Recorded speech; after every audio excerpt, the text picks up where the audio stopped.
Hi, good afternoon. This is Michiel de Wit for a live session where you can ask me questions about Rollecate, basically. As you may know, I'm the author of Rollecate. Let me see. A game that's now in its second edition. And it was originally designed a year ago, a little longer already. And in this session, I'm here to answer questions and tell you a little bit more about the history of the game. So please feel free to ask your questions in the chat feed, and I'll try and answer them as honestly as possible. So Rollecate was a game I designed last year, and it started out basically as a fundraiser game. I was involved in this local charity where they were trying to get this small steam locomotive back from Sweden. It was sold some years ago, and I wanted to raise money to get it back to the city where I live, Nijmegen, and to get it back to ride actually. So they had to build the tracks and they had to restore the locomotive, and it gave me inspiration to try and think of a way to raise money for this charity.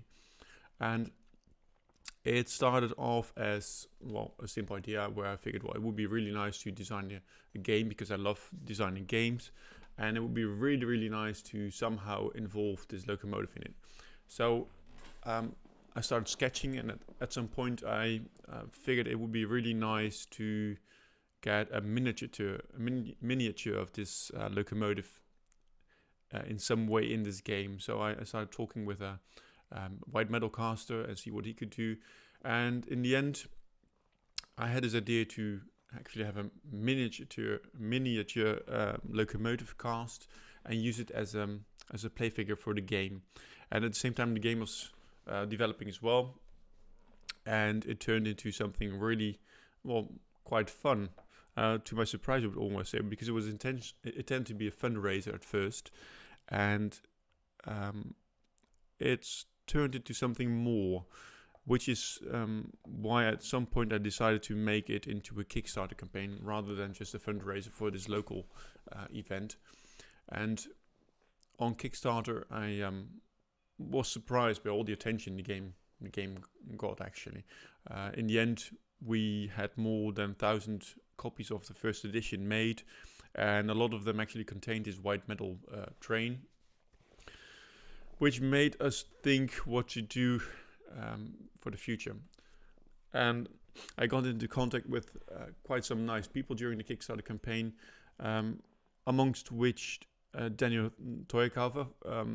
He's one of the people behind Board Game Circus, and he was interested in the game, and he was actually asking me whether it would be possible for him to join in on the game and perhaps do a joint print run for the game. So we started working on that, and actually got some thoughts about improving the game and about the way it looked. And it took a lot of work and effort, and at some point we actually found a Spanish publisher that it's Drangis. They wanted to do the game as well, and so we joined forces and started to work on this game and found a way to get it produced. It's not as easy as it sounds, so it was actually a lot of work to get it done. And because we now had a larger volume, we were actually able to start thinking about improving the artwork, and we asked the original author, or the illustrator actually, of the Rollecate front of the box. And let me show you. This is the actual first edition game. It's rare these days, but it's the first edition. And we asked the illustrator to do the artwork for the rest of the game as well. Initially I had done the artwork for the first edition, but it seemed like a logical thing to do, and so that's what he did. So he came up with a new cover design, which is, I think if you compare it, quite close to the original, but it's bigger, as you can see, and there's this really nice gold leaf on there. And he redesigned the cards and the rulebook for the game as well. So let me show you, just because I can. So as you can see, the card backs were redesigned. The original game actually had some more abstract pattern, and all the fronts of the cards actually now feature the artwork by Misha as well. So I was really happy to make that work. And as you probably figured by now, I'm not just an author. I really like to do the production of the games as well. So I was really thrilled to make all of this happen. And then, well, a lot of hard work followed, and in the end, 1 or 2 weeks ago, we actually got the second edition from the factory in Germany where it was produced, and well, I can say I was really, really happy. This is a game that started as a fundraiser and then became a Kickstarter and is now more or less like my fourth kid, so to speak. So in short, that's the story of Rollecate, of how it came to be. Sorry if it's a little messy, but there's all these things going on in my head. I think it's really fun to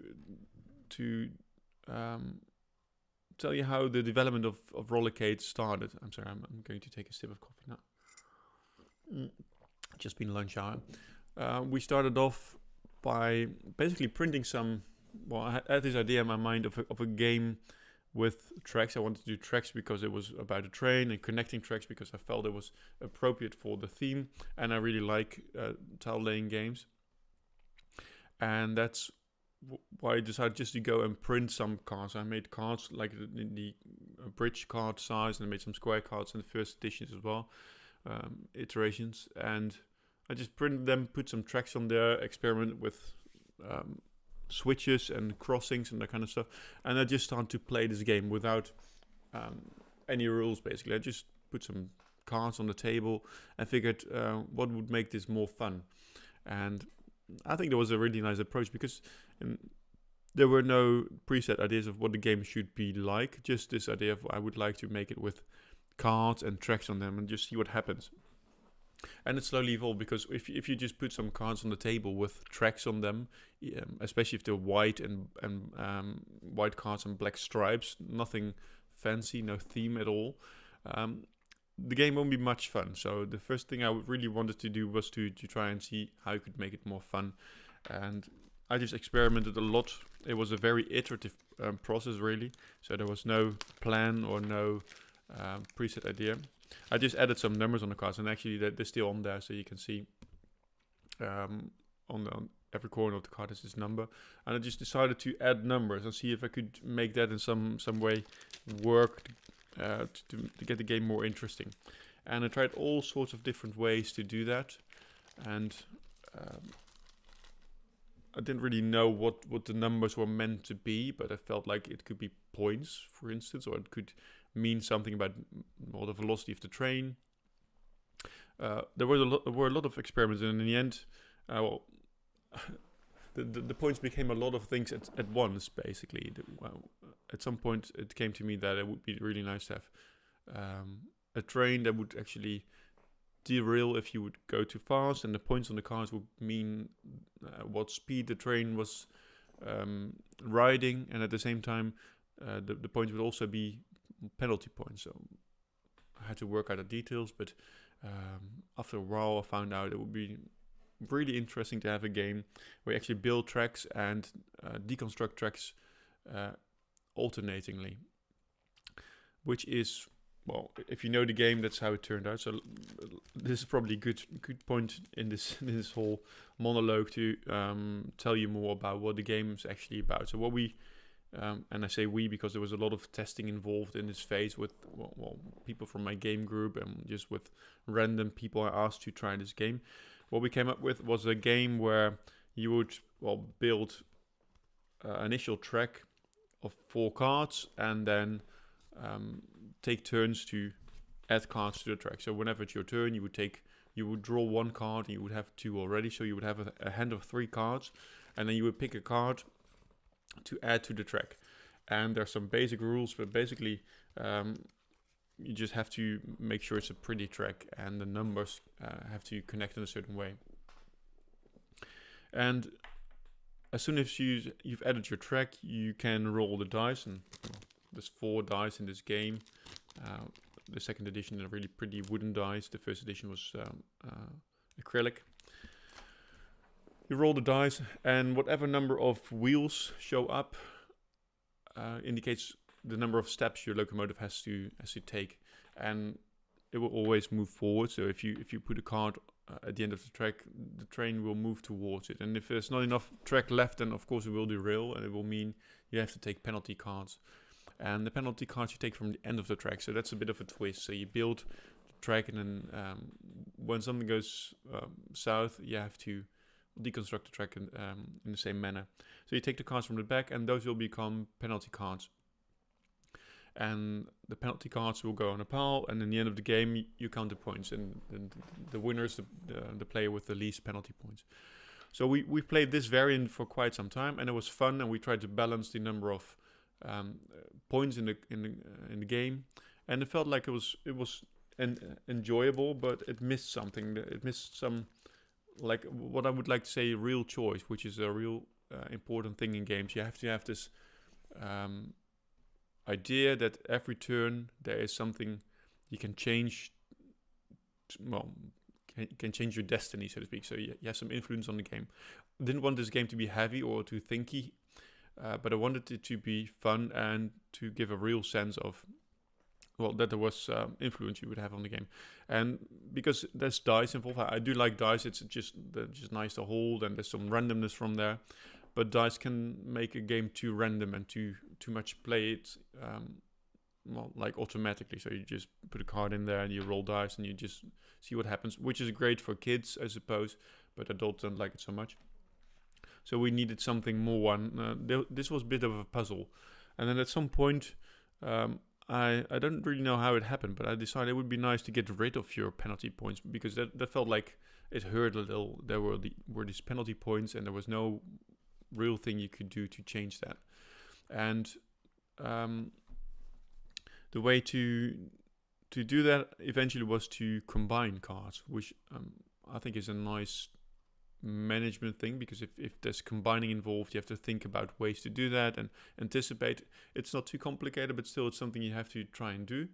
And this turned out for me to be a real winner. This improved the game so much. The fact that actually you don't just take penalty points, but there's a mechanism in place where you can actually get rid of them, and the mechanism itself will change your decisions when you're playing cards. So you can actually decide to push your luck and see if that works, and often that works, and sometimes you're really, really out of luck. Or you can choose to be really conservative and see how that works out. And I've played this game a lot last year at Spiel with a lot of different players, and what I noticed was that quite a lot of these people were actually quite conservative to start with, so they would usually try and avoid getting penalty points. And it turns out that this is not a good strategy for the game. If you avoid your penalty points, then you mostly lose, and that's because you don't take control of the game. Avoiding just means playing really conservatively, and then at some point you're not able to do that anymore, and you will have to take more risk. And taking more risk will, if you don't plan for it carefully, mean you will get a lot of penalty points. So the players that were more successful, I noticed, were the ones that were actually taking more risk in this game. And I think this is a really fun conclusion. And it was something I intended to be, but it was fun to see it happen. The people that would take more risk and they were daring to start usually won, and often with a huge difference in points. And that's because if you take risk, then you have, you manage the risks more consciously, and it means you have more control over the game. Of course, dice are really unpredictable, but the mixture of the cards in the game isn't. So there's falls in the cards, and there's cards with 2 points, cards with 1 point, and the mixture is more or less known in advance, and you can try and manage it. So if you play all your low cards first, then it will mean that in the end you will get a lot of high cards, and there's nothing you can do, and it will probably be a miserable thing. Whereas if you decide to play a careful mixture of these cards, and you have to look at what other players are doing as well, you can plan ahead and create circumstances so that playing a high card at some point won't hurt you so much. And also there were the circumstances where I was actually surprised by this. Last year at Spiel, there was this guy, and he played 4 fours at once. And in every turn, you're allowed to play more than one card as long as they have the same number. And he played 4 fours, which means that you would have to roll 16 dice. So there's a lot of dice, and potentially the locomotive would have to move 16 positions, and well, chances of there being so much rail in front of the train are negligible. So what happens is that you will derail and that you have to take a lot of penalty cards. That's the way the rules are. And so he rolled all the dice, and indeed he got a lot of, well, he derailed, and I think he had to take like 10 penalty cards. And so he just started taking these cards, and the rules of the game state that you can combine all the cards that you take from the end of the track, the penalty cards, in any order you like. And so what happened was, because he had so many cards, it was really easy for him to combine, and he was able to combine away a lot of these cards he took. And also he was able to match the cards with the cards on his discard pile. So in the end of the turn, he lost 4 times 4 points from his hand, which would have been penalty card points in the end of the game. And he actually was able to lose points from his penalty stack and gained no point at all. So he lost a lot of points, took a huge risk, and all people at the table were actually just, well, I would almost say in despair. They did not understand what he was doing. It seemed like suicide at the time. And it was a winning move. He was, admittedly, there was some luck involved, because I think if he would have rolled one more wheel, then he would probably have taken one more card and might not have been so good. But mainly it was because he saw this opportunity. He analyzed the tail of the track, and he noticed that there was a lot of cards in there that would actually combine, and in that way make it possible for him to lose a lot of penalty points. And I think that was really an eye-opening moment for me. And I think in general, when developing a game, I really like to have it as an iterative process. So rather than just designing the whole game up front.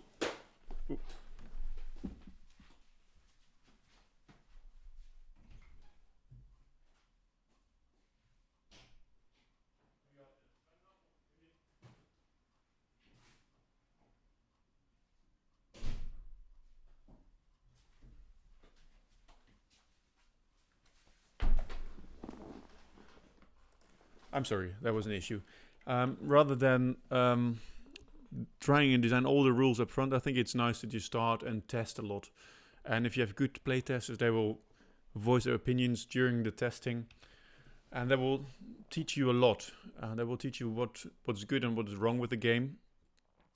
And in my opinion, that's the best way to develop a game. And I'm sorry, I had to run a little. And I think that's what happened with Rollecate as well. The testing really made the game better, and by keeping an open mind to changes and not being fixed on, well, these are the rules, I really want it to be this way. There's no other way we can do it. By doing it that way, the game was able to evolve, and we were able to remove the friction from the game, I would say. All the things that make a game less fun should be removed, I think, to a point where it's still a good game. So complexity can add a lot of flavor and a lot of nuance to a game, but it will make it harder to learn the game as well. And I think you have to try and find a balance, and the testing really taught me that. And well, of course, and then once the game is done and you start really playing it at fairs, then you get into the second phase of, well, I wouldn't call it testing, because it's weird to test on a real audience on a game that's done already. But still, it feels like it. There were times when I was really worried that people would, well, break the game, that they would find a way to play this game in such a way that it would always win. And when playing with people at fairs, well, there would be like statisticians. Oh, that's a terrible word. Mathematicians, people that were really, really smart, way smarter than I am, I suppose. And I was afraid they would win because they had an algorithm or whatever. And it never happened, of course. But it was insightful. But also I learned there were some things about the game that were not entirely obvious. I think the main thing, let me show you that. I think that's an interesting thing we changed in this game. The main thing is this rule that describes which cards can be connected and which cards can't, because a lot of people actually find this to be a little arbitrary or hard to remember. And the rule says that you can only connect a card if it's the same points as the last card in the track, 1 point more or 1 point less. And we designed it in such a way that it would actually wrap. So a 1 would connect to a 4 and a 2 would connect to a 3. People found it hard to remember. So while explaining it on fairs, I actually found out that people found it easier if I said there can't be two difference. Initially, the idea was that the train should go up the hill or down the hill slowly. It could not quickly accelerate or decelerate, but it was hard for people to remember. So I said the difference can't be two. And that was a lot easier for people to remember, but still they would often forget about this rule. And what in the end we did for the second edition was actually to, well, I will show you, just add a small symbol at the bottom to indicate that you cannot connect these cards to, well, the 4 cannot connect to a 2, and the 1 cannot connect to a 3, and all these cards have these reminders on them. And I think, well, that was a necessary thing to do to make it easier for people to play. It was suggested to me to strip this rule altogether. Some found it unnecessary, and I think if you play with kids, that's probably a fair point. They don't, well, the game becomes simpler if you remove this rule. So a lot of people actually said, why don't you remove this rule? It's complicated, and why would you keep something complicated, friction in the game if it's not necessary? But this was a point where I felt it was necessary. If you would remove the game, it would be too simple, and I don't want it to be too simple. I want it to, well, the game should fight back a little. Because of this rule, it's not always possible to put every card in your hand on the table, and you have to plan a little more careful, and people can actually influence your options in that way, and I like that aspect of it. So I decided to keep it, and we looked hard and found this way to solve it, and it was not easy. It seems easy to do it, but just to find the proper place and the proper symbol and a way to put it on the card without really distracting, that was quite hard. And I think it worked out for the better, and I really like the way we did this. Also, we were able to actually improve on the rulebook. The initial rulebook for the game actually was fairly small. There were some budget constraints, and now in the new rulebook, actually we have more room, and that's really good. So it means we can actually add a lot more examples in the rulebook, and I think examples in general are really important because they allow you to show and don't tell. And in general, that's what helps people to learn the game best. And this particular rule, where 1s and 3s cannot connect and 4s and 2s cannot connect, that was just a lot easier to show to people rather than just tell.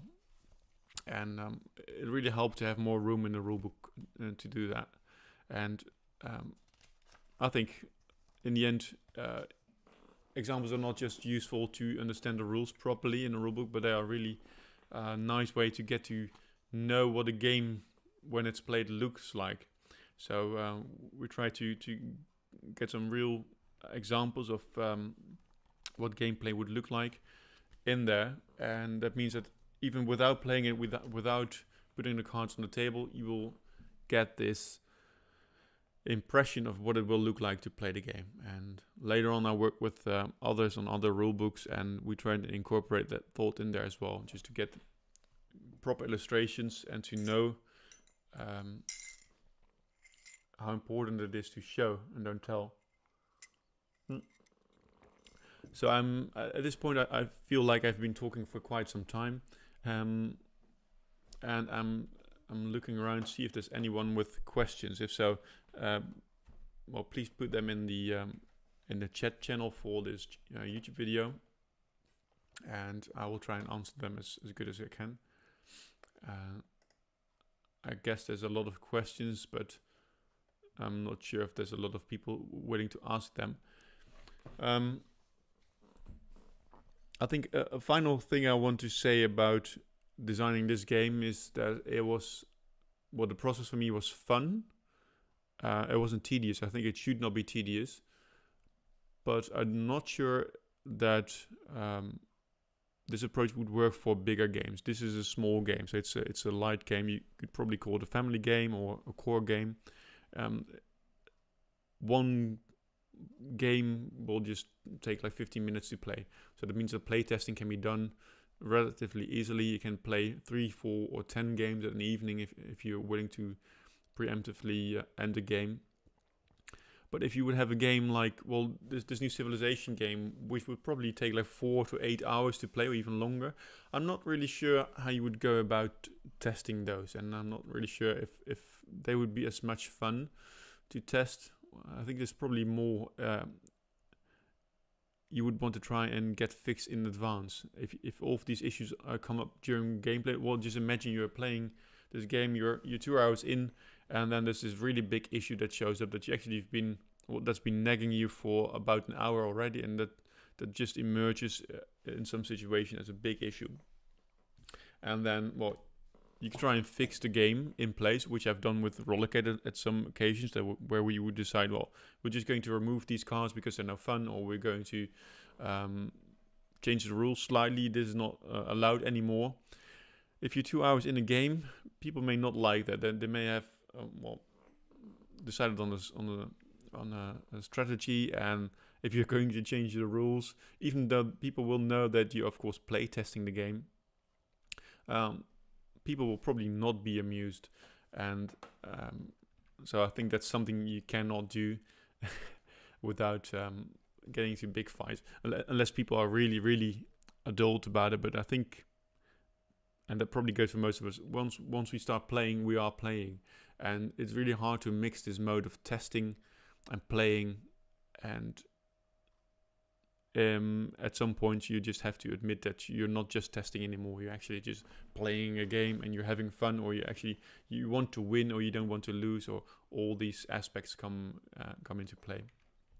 So for big games, I think that the approach is probably different, but for the small games, I like this approach. And actually, I've tried it a lot with people that were not necessarily game designers, that just wanted to try this experience of designing a game, and I did some workshops with them, which I called Agile Game Design, where we would just go and start with some random materials. Actually, would prepare some tiles, and I said, well, you're going to design a game tonight. They had about 3 hours, and you just sit down, and I told them to iterate. So they got 3 iterations to build this game. And they would just start. I would encourage them to just play the game without any rules known. So I said, these are the materials you get. Just like think for 1 or 2 minutes, and then start playing. Usually games are played in turns, but perhaps it's cooperatively. You can just decide on that yourself, or as you go. Just see what happens. You put a tile on the table, and if you like it, then it's a rule. If you don't like it, then decide on a rule that prohibits it. And that way, these people would start to design a game. And it was really fun to see what happened, because they actually had, well, there were multiple tables and they had the same materials to start with. And in the end of the evening, there were totally different games that emerged from these people, because there's different ideas, different things they liked. So yeah, I really like this idea of iterative game development, where a game emerges rather than is planned. And for small games, I think that yields good results, and it's something I would recommend doing. Right, so unless there's any more questions, I'm going to end this session, and I'm just going to wait for 1 or 2 more minutes, see if there's anybody who wants to ask something more. And if there isn't, then I'm going to thank you all for watching. It's been a pleasure telling you about Rollecate and about the way it came to be. I'm sorry if my talk was a little messy. I didn't come well prepared, I'm afraid. I spent a lot of time working on this other thing, the Spielneuheiten deck I created for this year's Spiel. So that time was spent on decks and not on talks preparation. So thank you very much for watching, and I hope to see you another time. Bye bye.